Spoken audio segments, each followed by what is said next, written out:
going. Let's get to our first topic. Let's talk about these Oscars because I saw a lot of the comments was on the Oscars, and I'm like, I'll address it afterwards. So yes, the 2025 Oscars were unleashed this morning. Um, I didn't get up until I got up late, so I got up around 11 o'clock this morning. I was just tired for some reason. I don't know what was going on, but I got up late. I had people flooding my inbox with stuff regarding the Oscars. So I was like, oh my God, I forgot the Oscars was out. And we talked about it yesterday. So I had to get up. I was doing a bunch of other stuff. Then it was, I had to put the show together. So it was a lot going on. But nevertheless, the Oscar nominations is out, and we have some nominees, and we're going to talk about the snubs. So the nominations for the 97th annual Oscars were revealed this morning. Excuse me. And the major takeaway is this heralds the most wide open awards race we have witnessed in years, according to Deadline. So a far cry from last year when Oppenheimer expectedly dominated the proceedings. This time, the race for Best Picture features a class of wildly different, audaciously ambitious films. Emilia Perez, the musical about a Mexican cartel leader who fakes his death and undergoes a gender transition, but cannot avoid the people in her former life, leads all nominations with 13, including Best Picture, the most by a non-English language film in Oscar history. Now, also up for top prize is Anora, The Brutalist, A Complete Unknown, Conclave, Dune Part 2, I'm Still Here, Nickel Boys, The Substance, and Wicked. Now, one of the things I want to talk about before we get to the rest of them, we got to talk about Dune Part 2. We tired of y'all playing in Denis Villeneuve's face. First of all, why y'all keep like snubbing him as best director? Um, no, I don't remember. I got to look and see what was he actually nominated for in this whole situation. But yeah, I don't like the fact that y'all snubbed him. I don't even think he was nominated for Best Picture. He wasn't nominated for Best Director.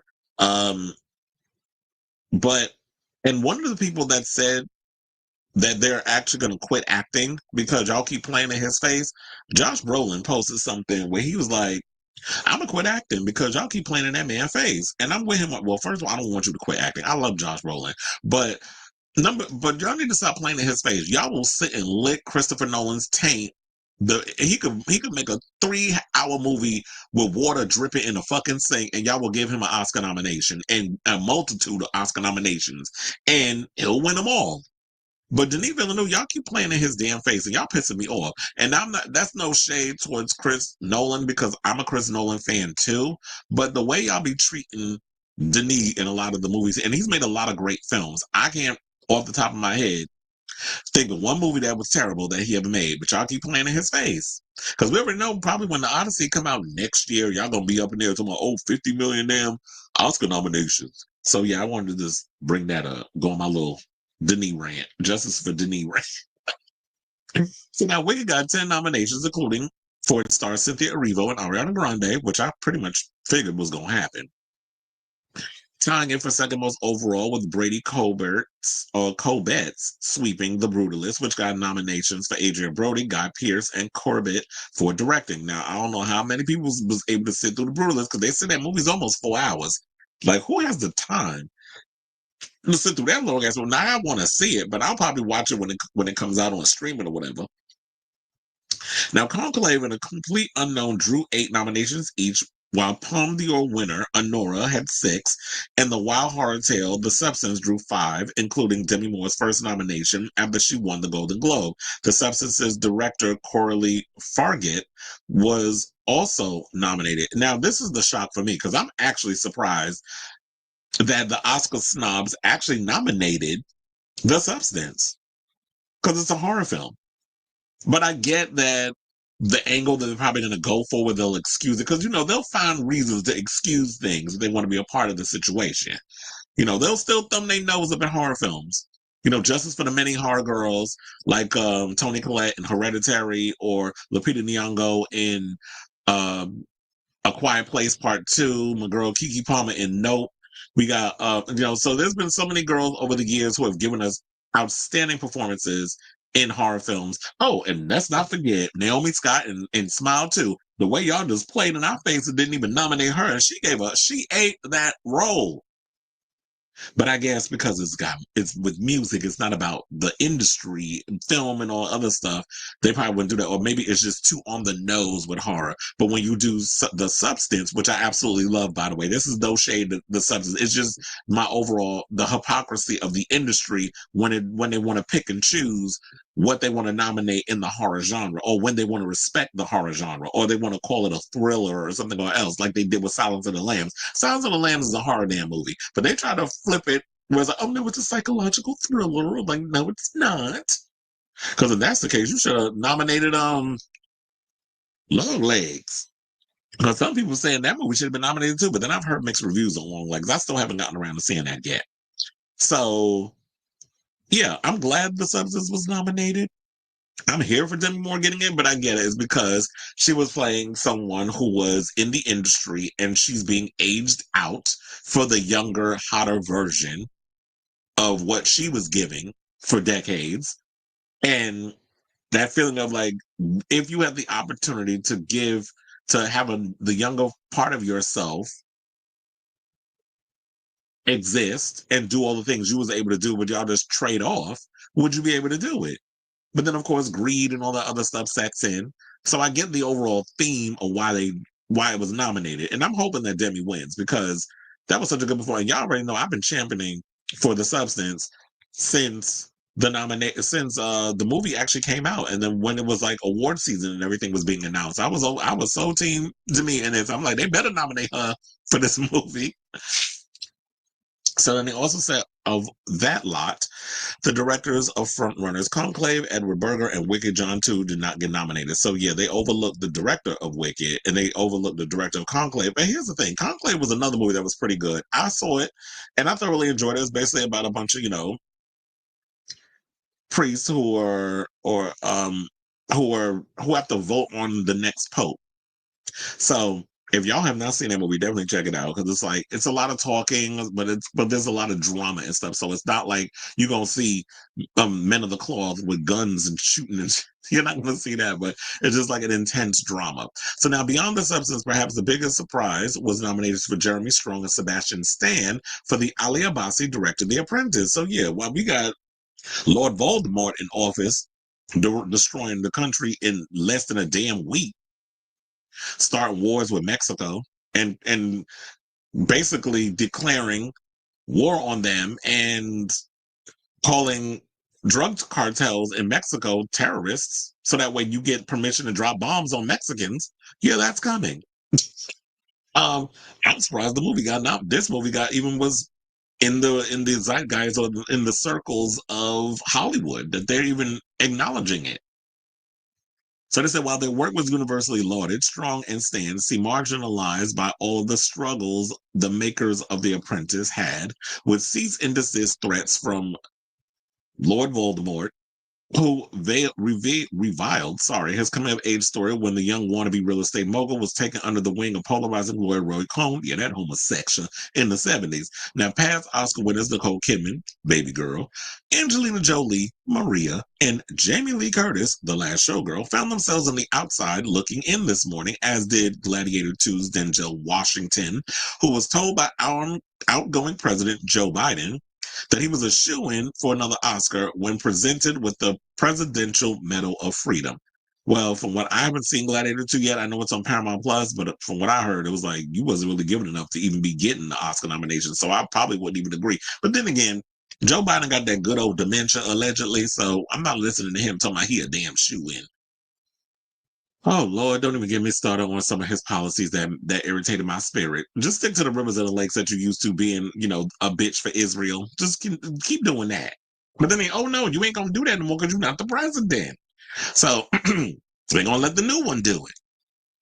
Now, both supporting actor categories were stacked with and only 5 making the lightning round. Now, also snubbed by the Academy was Pamela Anderson, who fans were quite upset that she wasn't nominated for Best Actress in The Last Showgirl, as well as Zendaya for her performance in Challengers. Also snubbed by the Academy, Selena Gomez, Queer, I Saw the TV Glow, Will and Harper, that's the documentary about Will Ferrell and his trans friend, and the Irish comedy Kneecap. So those are the ones that was overlooked.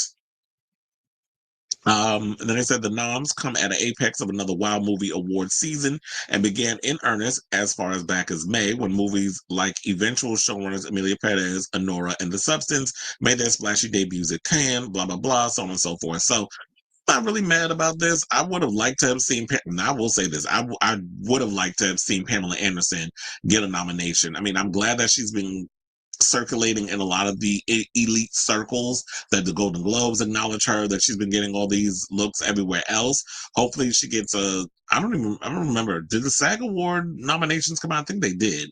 So any of the other prestigious awards, I'm hoping that she gets nominated and she walks away with something.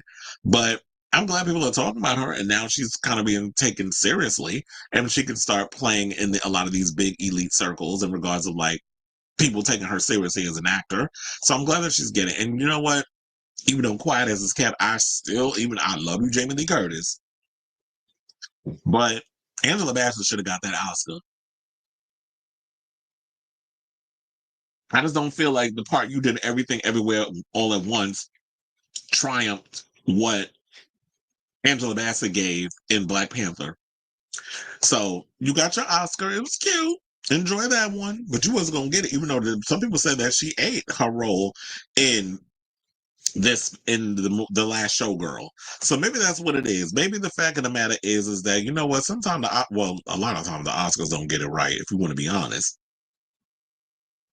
when it comes to who they want to give awards to, and then, like I always said, Whoopi Goldberg should have got her Oscar for The Color Purple, but y'all snubbed her. But y'all give it to her for being the comedy relief in Ghost, which I love the movie. But yeah, I felt like that was just, oh yeah, we fucked up. We should have gave it to her then.